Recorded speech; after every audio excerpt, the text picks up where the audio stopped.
Infelizmente, esse assunto ele não tem como ser abordado de forma concisa, porque são muitos os painéis que se desdobram a partir do aspecto mais profundo que a pergunta impõe. E a pergunta foi muito bem pensada, muito bem formulada, e esse é o drama que, por enquanto, 0,0001 de alguma coisa aí, em termos de seres humanos aqui na Terra, e 0,00 alguma coisa de espíritos desencarnados estão percebendo o problema. Qual o problema? Eu vou dar como exemplo a colmeia das abelhas. Nunca, em tempo algum, desde que existe esse processo que nós chamamos de colmeia, nunca as colmeias tinham colapsado sem que se percebesse uma razão óbvia para isso. Em se observando da espiritualidade, se tem uma colmeia num determinado lugar, um vulcão explode e cai cinza ali perto, claro que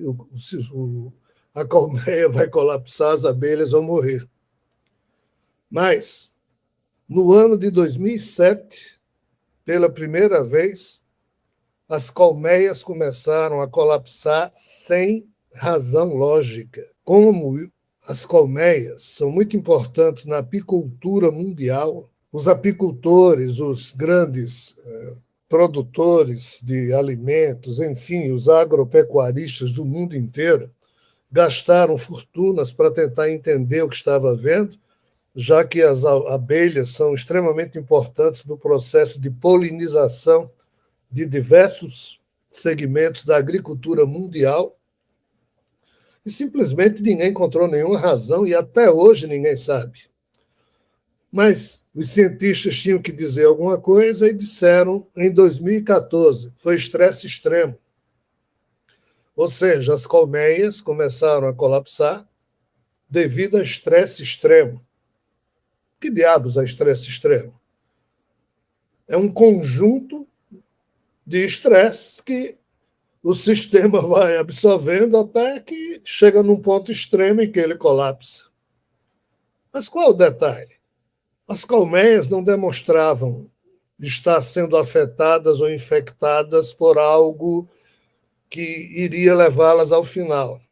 E, de repente, aconteceu a partir de 2007. A palestra de Jeane no evento, pelo que eu entendi, ela vai trabalhar o jeito tamásico de Shiva, e a energia tamásica de Shiva, saindo um pouco do que Jeane falou, mas é tremendamente importante a gente compreender os termos do que penso, ela vai expor na palestra.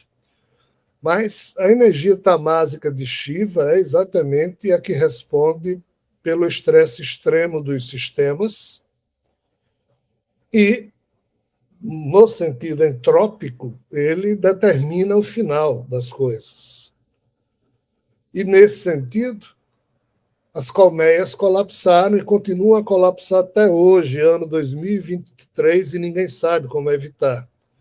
E quanto mais selvagem é o tipo de abelha da colmeia, mais facilmente as colmeias selvagens colapsam. Qual a importância disso?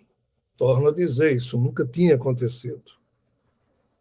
Quando a espiritualidade percebeu que os sistemas biológicos estavam colapsando sem maiores avisos, isso acendeu uma luz amarela de atenção nos núcleos onde se pensa com lucidez na espiritualidade, e começou-se a se perceber que outros sistemas biológicos estavam colapsando, só que lentamente, como os corais, como uma série de extinção de espécies. E o pior, o que é difícil para a gente falar, o experimento humano está colapsando e a gente não nota. Esse é o drama da história. Se há um colapso em curso no lado biológico da vida, o lado espiritual, e agora vou responder a pergunta feita de forma objetiva, também está infectado E colapsos começaram também a acontecer em outros níveis da criação problemática, como no universo vizinho, mas também na espiritualidade chamada erraticidade, que é esta que envolve esses dois universos.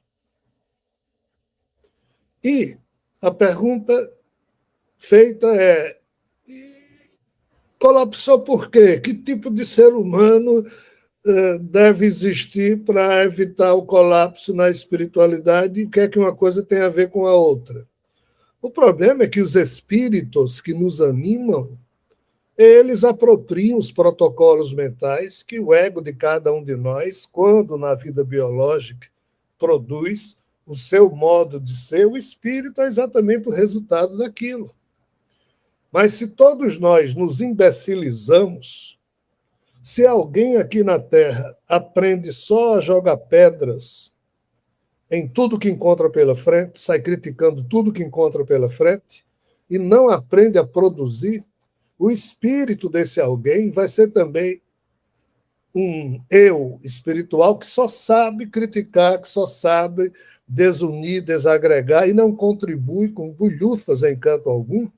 E se 100 imbecis desses, espiritualmente falando, estiverem numa cidade espiritual, esses 100 espíritos imbecilizados vão colapsar a cidade espiritual deles, porque ninguém sabe construir. Jeane estava delicadamente explicando, e com muita propriedade, o projeto pessoal que cada ser humano deve ter no sentido de melhorar a si próprio, elevando a sua capacidade, a sua consciência, né? E assim contribuir com a vida.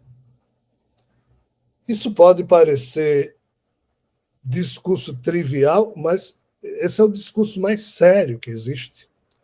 Porque o problema é que falhamos todos nisso, e na espiritualidade, os espíritos são melhores que a gente? Em absoluto, são exatamente iguais ao que somos. Então, se as coisas aqui estão colapsando, na espiritualidade também. E um dos motivos desse evento, e de outros que virão, é porque nós precisamos deixar placas de sinalização avisando ao ser humano: ei, você que é humano, não pense que o modo como você está vivendo está produzindo coisas boas, porque a coisa está caindo e é na sua cabeça, cara pálida. É na cabeça de cada um de nós. Só que a gente ainda não percebeu isso, mas na espiritualidade, sim. Então, respondendo à pergunta, sim, é preciso urgentemente que os espíritos dos humanos, ao desencarnarem, o façam, adornando as suas consciências espirituais com um novo conjunto de protocolos mentais que afastem o eu, seja do ser humano ou do espírito que o anima, do culto à ignorância, do culto à estupidez e do culto a destruir tudo que encontra pela frente, porque você se acha o mais engraçado, o mais esperto, o mais bonito, o mais isso, o mais aquilo, e o resto da humanidade é só uma porcaria, e você que é o... Então, assim, pessoal, o momento é desesperador, mas para a gente aqui está tudo bem. Como o Marcelo falou, a tomada de consciência profunda da parte de um ser humano requer burilamento, requer esforço, requer... Não é só discurso, como ele mesmo disse, é expressão de cidadania pessoal, no nível em que for possível a mentalidade dessa pessoa. Mas que tal uma cidadania planetária? Que tal o convite à cidadania cósmica? Mas para isso é preciso a gente engrandecer, primeiro, os nossos sonhos. Segundo, enriquecer os elementos da nossa consciência. E, em terceiro, expressar o que nós somos através de posturas mais elegantes, delicadas, sofisticadas. E não essa coisa de sair jogando pedra em todo mundo. O que, infelizmente, hoje a humanidade só sabe fazer isso: jogar pedra. Jogar pedra, falar mal, criticar, com desdém, querendo ser engraçado, querendo ser superior, quando é só ridículo. nada faz e ainda tenta atrapalhar quem tenta fazer alguma coisa. Nesse sentido, o colapso é geral e nós precisamos trabalhar para ontem. Então, não é só esse evento, outros tantos virão, outros tantos bate-papos, conversas, deverão fluir. Isso é só um primeiro momento, é um momento de tentar organizar a discussão. Não é fácil. Não, eu estava refletindo a respeito do que Alan estava falando e eu fico imaginando, né? Se nada mudar, se a mentalidade humana não se alterar no sentido de perceber a urgência, né? Dessa ressignificação pessoal e continuar no mesmo padrão, eu fico imaginando realmente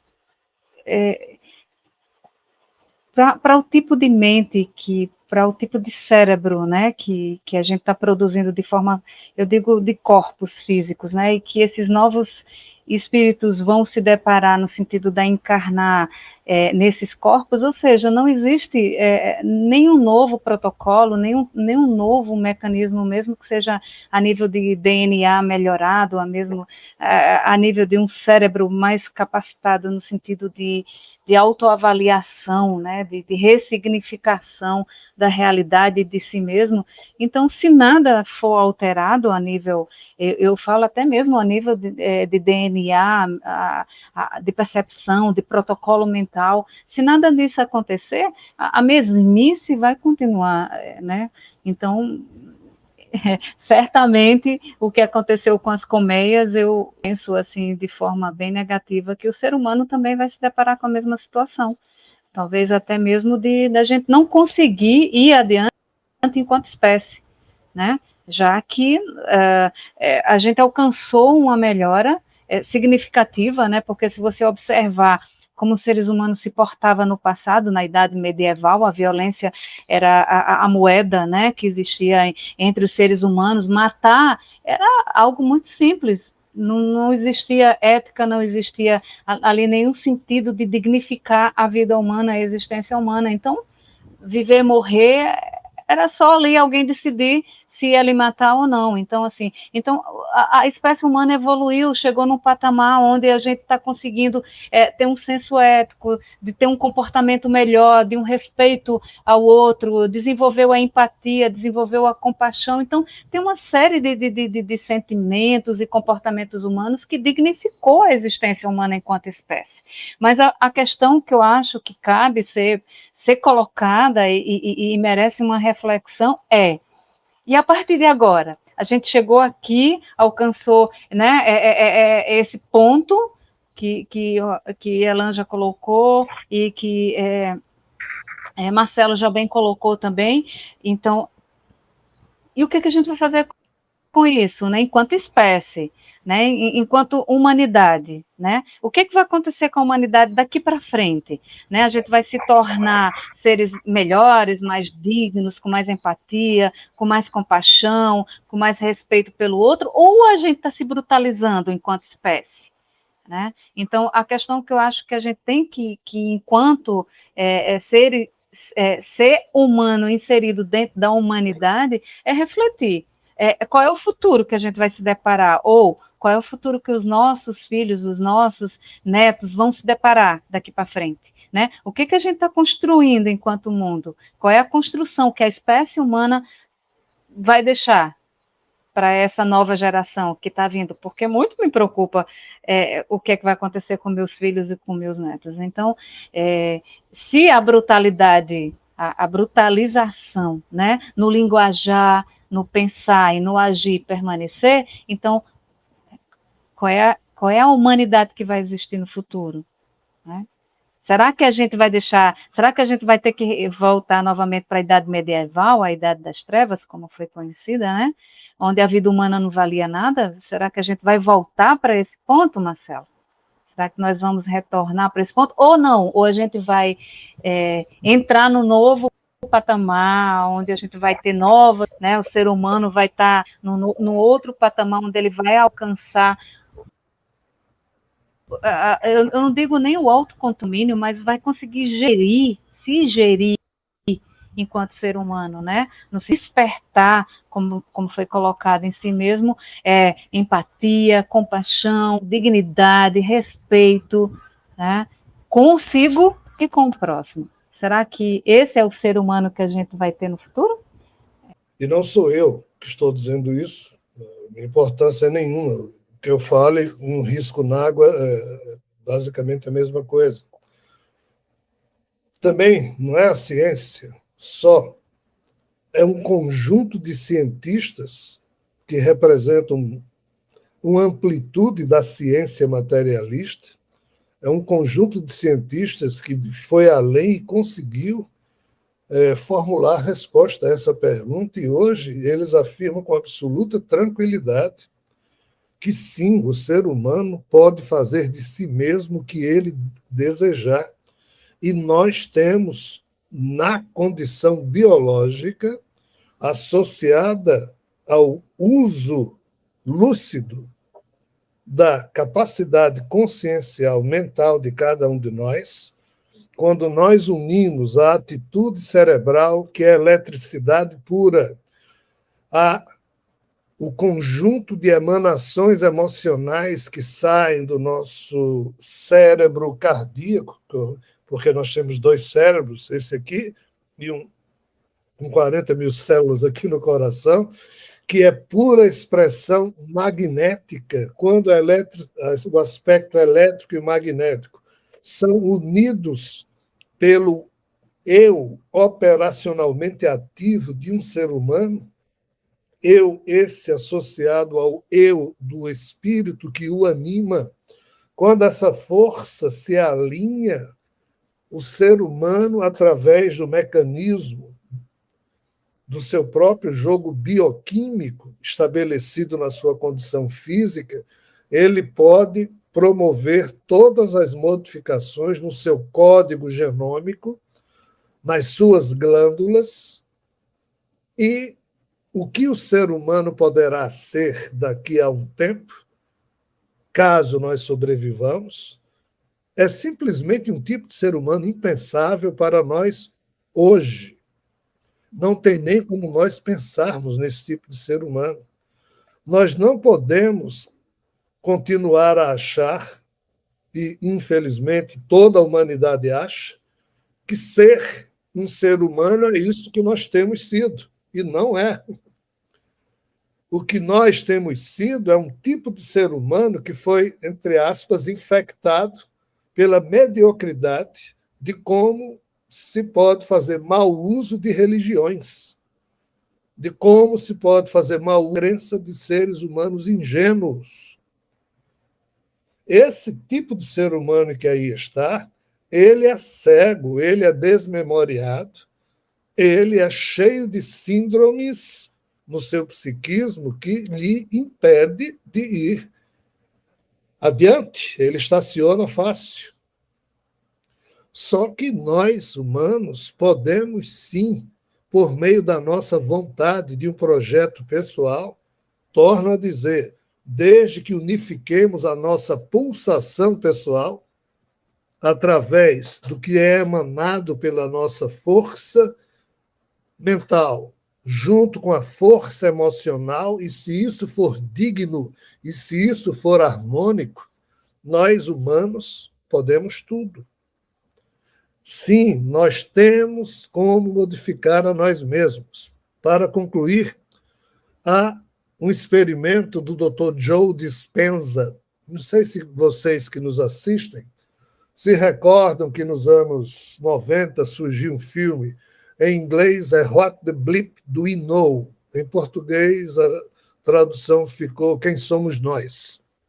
Em que vários cientistas e também personalidades do misticismo mostraram as suas opiniões sobre como o ser humano poderia avançar, superar os atuais paradigmas que estacionam o ser humano do tamanho que as religiões e as macroforças que dominam a humanidade desejam.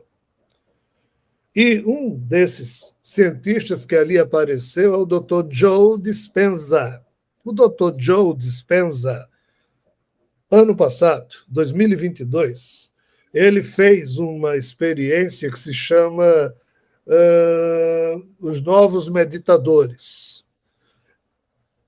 O nome em inglês é complicado, não vou falar porque não precisa. Ele pegou novos candidatos a serem pessoas que iriam meditar, novos meditadores.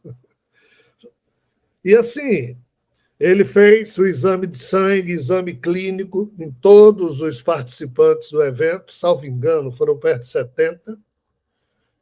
E durante 7 dias, esses novos meditadores ficaram só respirando e meditando. E aqui, o tipo de meditação que foi feito por Dr. Joe Dispenza é o tipo mais simples possível. É qualquer uma. É a meditação que fosse possível àquela pessoa que nunca havia meditado antes e agora, nesse projeto, estava ali servindo como cobaia. 7 dias depois, o Dr. Joe Dispenza fez o exame de sangue de todo mundo, todos os exames clínicos, e o que é que ele percebeu?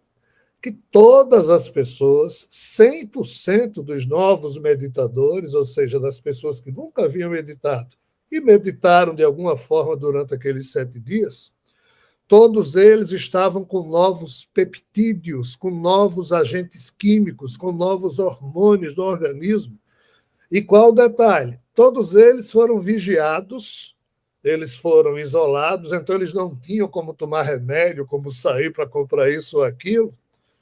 E o que é que essa experiência mostrou? Que a meditação, associada a uma respiração mais profunda, faz com que o corpo do ser humano se transforme numa nova farmácia que produz um jogo dos aminoácidos e que produz novas mutações e, com isso, novas receitas genéticas e, com isso, novas proteínas. E, por isso, o corpo humano da gente, que é construído por proteínas, em produzindo novas proteínas que têm a ver com a postura consciencial do eu humano, esse corpo se modifica. E se modifica e pode ser modelado de acordo com a atitude consciencial que o eu humano estabelece nas suas sinapses cerebrais e o seu conectoma pessoal, que é o conjunto dos 100 bilhões de neurônios, cada um ligado entre si pelas sinapses, registrando ali as trocas eletroquímicas que compõem os arquivos memoriais e emocionais. Isso é o conectoma de cada ser humano, é o resultado disso. Esse conectoma, quando usado pelo eu organizador da consciência, que é esse eu aí de cada um de nós, essa personalidade humana, quando o eu humano aprende a fazer isso, ele organiza a sua consciência e faz do seu corpo o instrumento que quiser no campo da produção de proteínas. E é isso que a ciência começou a dizer faz 2 ou 3 anos. Mas ninguém sabe disso. Os gaiatinhos de sempre poderão dizer: eu não acredito nisso. Problema seu, cara pálida. A questão de acreditar ou não, de saber ou não, é problema de cada um. O que mais limita o ser humano é o conjunto de opiniões que esse ser humano tem, porque aí ele se acha o formidável pelas opiniões que tem. Mas se as opiniões que ele tiver estiverem furadas, ele é só um babaca, ainda que se ache um Deus ou um super esperto ou o que seja. Então, sim, a ciência responde à pergunta que foi feita aí, não sei exatamente por quê, de uma forma muito clara e objetiva. E não é questão de acreditar ou não, é de você ter capacidade para estudar, tem que ter esforço intelectual para compreender e você vivenciar em você mesmo, como Jeane estava falando, um projeto de vida gerado pela sua opção, pela sua vontade. E, sim, o novo tipo de ser humano, caso sobrevivamos, que poderá surgir no futuro, pode ter esse mesmo corpo da gente, mas o modo como ele pensa, o modo como ele atua, o modo como ele se comporta, e inclusive o modo como ele se desloca, tudo isso pode mudar.